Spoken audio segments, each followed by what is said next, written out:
Welcome to Make Peace with Food. I'm your host, Emily LaVoie, a certified eating psychology coach. I own a virtual private practice, and I work with clients all over the world, one-on-one and in group programs, to help heal their relationship with food and improve body image. Here at Make Peace with Food, we believe food is not your enemy, that eating should be fun and bring you joy and pleasure, not stress and guilt. To keep this a safe space, I will try my best to avoid mentioning numbers like calories and weight, as well as other potentially triggering content, but you know yourself best, so please avoid any episode topics that may not feel helpful to where you're at in your healing journey. This podcast is for educational and entertainment purposes. It's not a replacement for medical or mental health advice, diagnosis, or treatment, nor does it provide a client or patient relationship. Consult your own provider on any changes you're thinking about making.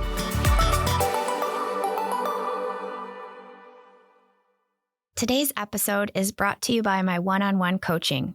If you're curious about becoming a client and want to learn more about what it looks and feels like to receive support in healing your relationship with food and improving your body image, go to my website, emily-lavoie.com, to schedule a free 30-minute Zoom consultation.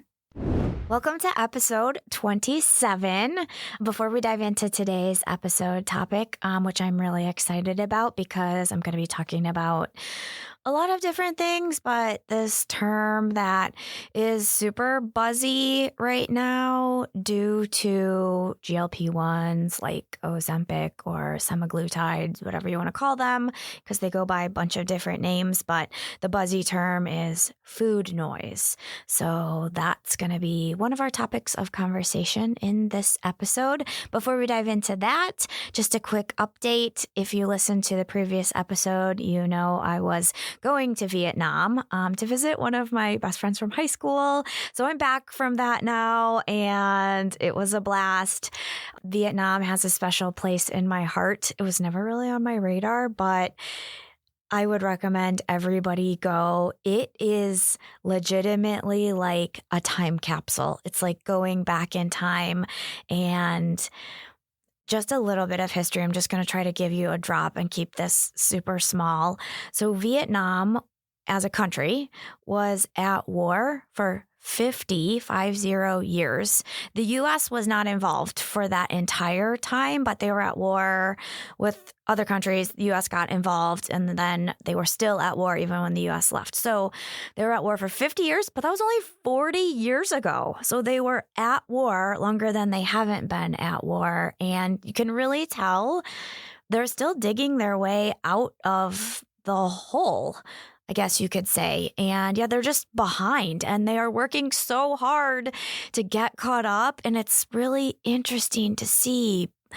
But yeah, it was a fun vacation and so much amazing food. I tried so many things I've never tried before, like chicken feet and chicken gizzards, and so many delicious, like, noodly soup dishes, pho being one of the most popular. And pho is traditionally eaten for breakfast, so that was interesting to have soup for breakfast, and I could really get used to that. The other thing about food in Vietnam, I'm a big fan of using chopsticks, and now I'm even a bigger fan of using chopsticks. Like, I don't even want to use a knife and fork anymore. I feel like, exclusively wanting to use chopsticks and put like hot chili sauce on everything and cilantro on everything and squeeze a lime into everything. If you ever get the chance to go to Vietnam, go. I cannot recommend it enough. It is a long flight. Took me about 23 hours to get there. I stopped in Seoul, Korea on the way. Anyway, diving into today's episode. In today's episode, we're going to talk about how our appetite is not our enemy. And in this, we will also be discussing this eye roll, buzzy term, food noise. And I don't love the term food noise because I feel like it became buzzy when GLP-1s or semaglutide or Ozempic or the shot, quote unquote, the shot, became more mainstream. And let me say this, I am not completely against it. I feel like there is a time and place for them to be used, especially for people who have diabetes and none of the other prescriptions available on the market are working to manage blood sugar.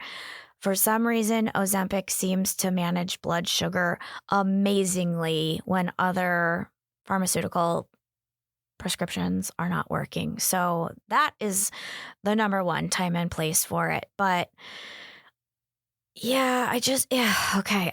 I'm going to digress a lot in this episode. I already know it. I'm going to try to stay on track. But since we're talking about food noise, I want to read to you what Google's AI definition says. So here we go. Food noise refers to intrusive and persistent thoughts about food that can interfere with daily life and eating habits. It is characterized by preoccupation with food or constantly thinking about food, even when you're not hungry, intrusive thoughts, unwanted and unsolicited thoughts about food that pop up throughout the day, hypersensitivity to food cues, increased reactivity to sights, smells, and sounds associated food, and then also difficulty regulating eating. So overeating, which is also a term I don't love, I would prefer to use the term eating to the point of uncomfortable fullness. But back to what Google says, overeating or undereating due to overwhelming influence of food noise. It goes on to say food noise can be caused by various factors, including stress, boredom, emotional eating, disordered eating, and certainly medications. It can also be a symptom of, word that I hate. You guys know what I'm talking about, or other weight-related issues. Okay, I'm going to dive into this a little bit more because I truly believe that food noise is caused by things that Google's AI conveniently left out, or maybe AI just isn't educated on some of the things that it's leaving out and it needs my help. So yeah, let's dive into today's episode. You know, I can't go a single episode without saying because of diet culture. So we'll start there. Because of diet culture, we have adopted this thought or this idea that's harmful, that our appetite is our enemy. And knowing what I know and doing the work that I have done, helping clients improve their relationship with food, but also healing my own relationship with food, I truly feel that your appetite is not your enemy. Stick with me here. Your appetite is a way that your body signals hunger. Appetite really is kind of your body's way of reminding you that the food you ate previously has been digested and your body has turned it into energy, and it's hopefully absorbed the vitamins, minerals, nutrients, and your stomach is now empty. That is when we start to feel hungry again, or our appetite kicks in. And it's just our body's way of reminding us, like, hey, it's time for more fuel. It's time for more nourishment. We need some more energy, or we need some specific macronutrients, so carbohydrates, proteins, dietary fats, or we need some micronutrients, vitamins, minerals. So our appetite, our hunger is our body's way of telling us basically it's time to eat again. It's been enough time has passed since you last ate, and let's go get some food. Let's seek out some food so we can nourish ourselves. Okay? It's very similar to the way your body sort of signifies to you heat or hotness. Like if the temperature is rising, you start to feel these sensations in your body when your body is warming up. And those sensations remind you that, hey, maybe it's time to take your coat off. Maybe it's time to turn on the ceiling fan or the air conditioner, open a window. Maybe it's time to push your sleeves up or put on a pair of shorts instead of a pair of pants. And this is really these sensations and the things our body communicates to us. First of all, we don't need to fear them. We don't need to micromanage them. We don't need to feel like these sensations are our enemy and they need to be controlled. We need to view them as these are gifts. These sensations help us meet our body's needs and wants. If we didn't have the sensation of that feeling of like our body temperature rising and it's time to take off our coat, we would like overheat and have a heat stroke. Or, if we couldn't feel ourselves sweating, we would be like profusely sweating and like dehydrated. It's a lot like our thirst mechanism. It kicks in, it tells us, go get a drink. It's time to drink something. We need more fluids. And we don't really fear that or feel like we need to control it or micromanage it or that being thirsty is quote unquote bad. Similarly, like when we have to go to the bathroom, our body gives us some little signals. And at first, those signals are pretty quiet. So if you have to pee, you can kind of push it off for a while. But if you keep pushing it off for long enough, those signals start screaming. And really, the only thing you can think about is how badly you need to pee. And that signal becomes like almost painful, right? We've been there. And then hopefully you're able to get yourself to a bathroom and relieve yourself. And thank goodness that our body has those signals and sensations, or we'd be having accidents all over town. And that would just be horrible. So as much as we can embrace the way our body signifies to us through these sensations, its needs and wants when it comes to using the restroom, getting a drink of water, or being hot or being cold. That is the same way we should be embracing hunger and our appetite. But diet culture teaches us that those things are bad. So I'm going to kind of play both sides of the field, or what is the saying? I'm gonna straddle the fence a little bit. I want to have like one leg on one side of the fence and like my other leg on the other side of the fence. So just to reiterate, food noise is normal. It is normal to feel hungry. It is normal to have an appetite. This happens when enough time has passed that our food has digested, and it's our body's way of reminding us that it's time to eat again. Everybody experiences hunger and food noise at different points throughout the day. Okay, here's where I'm straddling the fence though. If a person has a history of dieting, a lot of times I call this chronic dieting or yo-yo dieting. And some people who are chronic dieters, their weight fluctuates, and other people's bodies want to maintain their set point weight more fiercely. So some people diet, but their weight doesn't fluctuate much. Okay. If a person has a history of dieting, it is more likely that they are experiencing excessive amounts of food noise. So normally, if a person has never dieted, and I know these people are kind of rare on the earth in today's world, most people have dieted. Most people have tried to lose weight at one point in their life or another. And if this is the case, and this is where food noise can become bothersome, is that you've eaten enough food and you maybe feel full. You might even feel uncomfortably full, and you feel satisfied, hopefully, because that's what food is supposed to do to us. but you feel like you're still constantly thinking about food and it's taking up so much of your thought space and your mental energy. And even though you're full, you're thinking about the next meal or what you're going to eat tomorrow, or you're feeling guilt, because this could also be considered food noise. You're feeling guilt about something that you ate that you quote unquote shouldn't have eaten because it's quote unquote bad.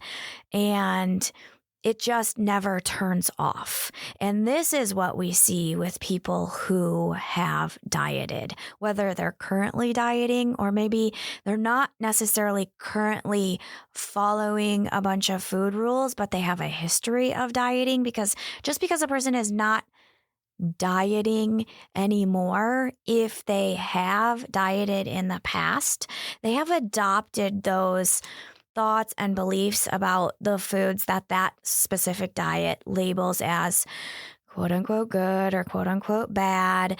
And the food noise can still be there even though they're not maybe actively dieting or actively pursuing weight loss.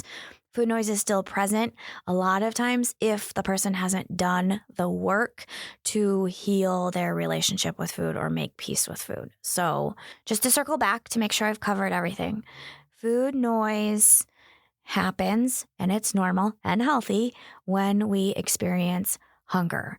And our appetite is not bad. Being hungry is not bad. It's not something that needs to be controlled or avoided. So like if you're feeling hungry, we shouldn't feel like, oh God, what's wrong with me? Why am I hungry? Like being hungry is it's normal for every human to experience hunger. And it's the way our body reminds us that it's time to eat. But once we eat, we should sort of stop thinking about food for a while, or think about it much less, where it's not consuming the majority of our brain space. And if it is consuming the majority of your brain space, then yes, that's really annoying.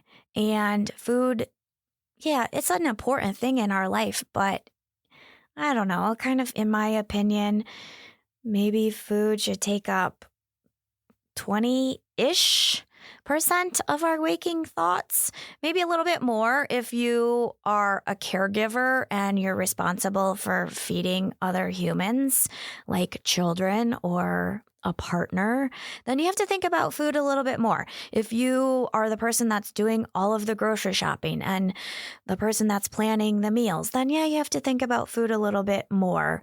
But it's definitely, in my opinion, not worth 90% or 80% or even 70% of our waking thought space. So if you're experiencing excessive food noise, you might be tempted to start using one of these GLP-1s or injectable prescription drugs, because what they're saying, one of their like marketing selling points is that it silences or quiets food noise.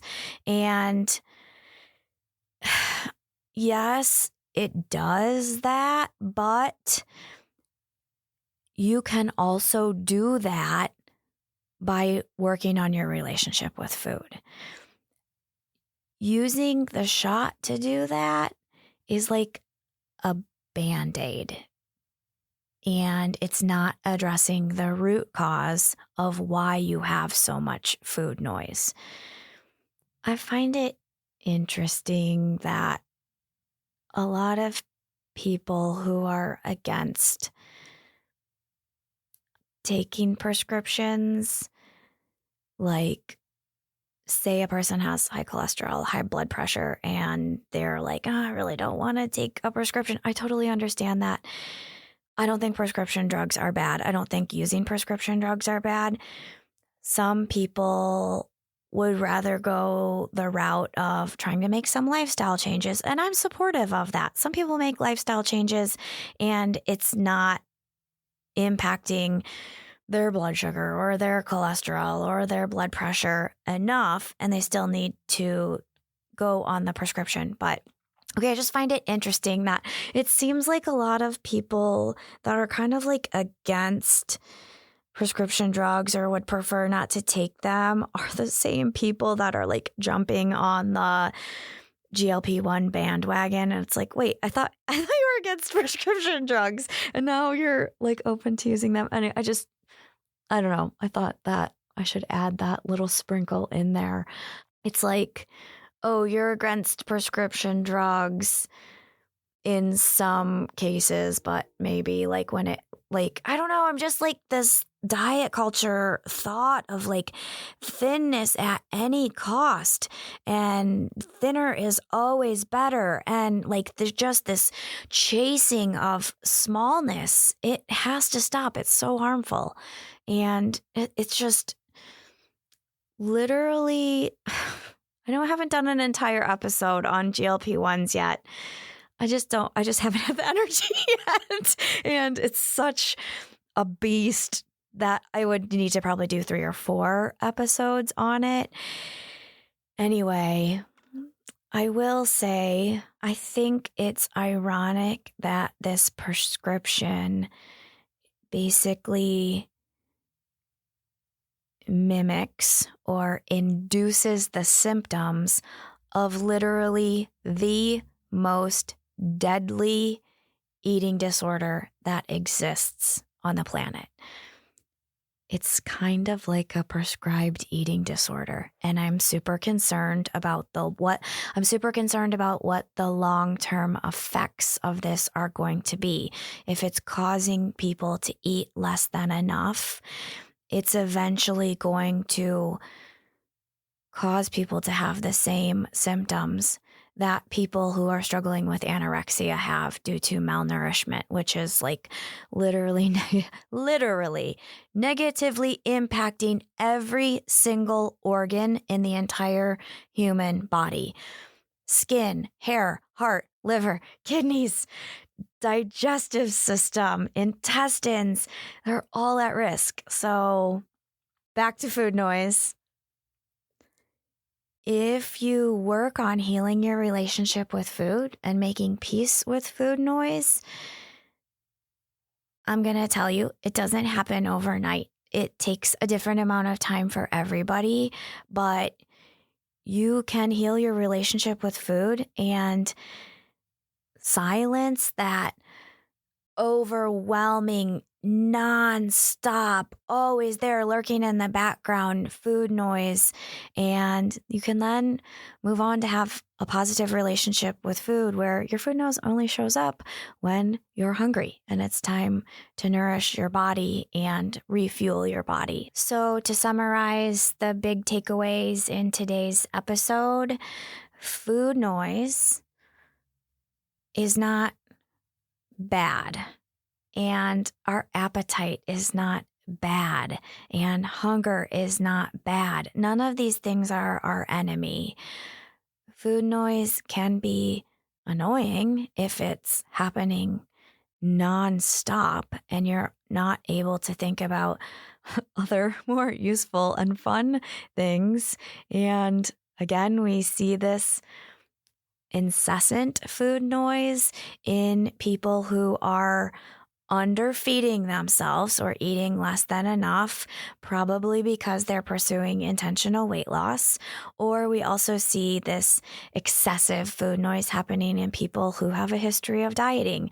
And I help my clients silence the food noise or make it so that it's just coming up when it's time to refuel and renourish the body. I give my clients tools. And one question I ask in the first appointment with every single client is kind of like, how often do you think about food? Like what percentage of your waking thoughts are consumed by thinking about food? It's really common for my clients to kind of answer, oh my gosh, always. Like I think about other stuff, but yeah, the food, it's always there kind of in the back of my thoughts, living in the background. Or they'll say something like, oh, 90% of my thoughts are taken up by food, either planning for the future or guilt or shame about the past. Or sometimes it's 80 or 70, or sometimes it's like, yeah, I think about food all the time, but I'm also always thinking about my body and my appearance all of the time. So those kind of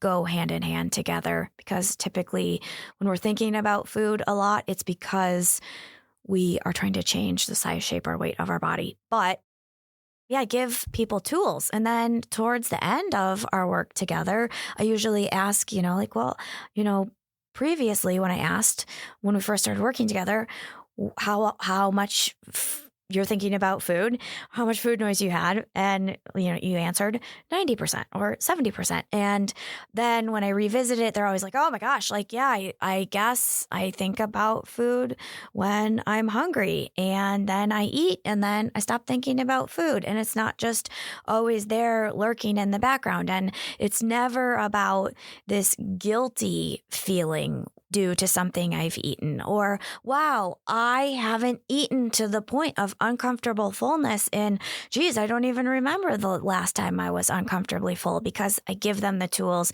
They're putting the tools into practice. I'm supporting them through the work, and you don't have to rely on a prescription drug that's going to have what I think is a whole boatload of negative long-term side effects, which I foresee in the future happening. We can do this naturally through putting in the work to heal your relationship with food and, make peace. If you're interested in talking, I give everybody a free consultation. So go to my website, emily-lavoie.com, and click the Book Now button to schedule your free 30-minute Zoom consultation. I hope this was helpful. Take care, and as always, practice self-kindness and self-compassion. Bye. That's the show. Thanks so much for listening. If you enjoyed it, I'd be so grateful if you take a minute to follow or subscribe to the podcast and leave a rating and review on Apple, Spotify, or whatever podcast platform you're listening on. It helps others to find the podcast and continue spreading this important information to more people who need to hear it. This podcast is made possible by paid supporters at patreon.com/makepeacewithfood. They're truly what keep this show going so that I can pay my assistant, editor, producer, and allow me to keep sharing all of this content and doing this important and needed work with you all. Go to patreon.com/makepeacewithfood to sign up for as little as $3 per month. Make Peace with Food is hosted by me, Emily LaVoie. It's produced and edited by Jake Lamore at Pathfinder. Thank you so much for your support.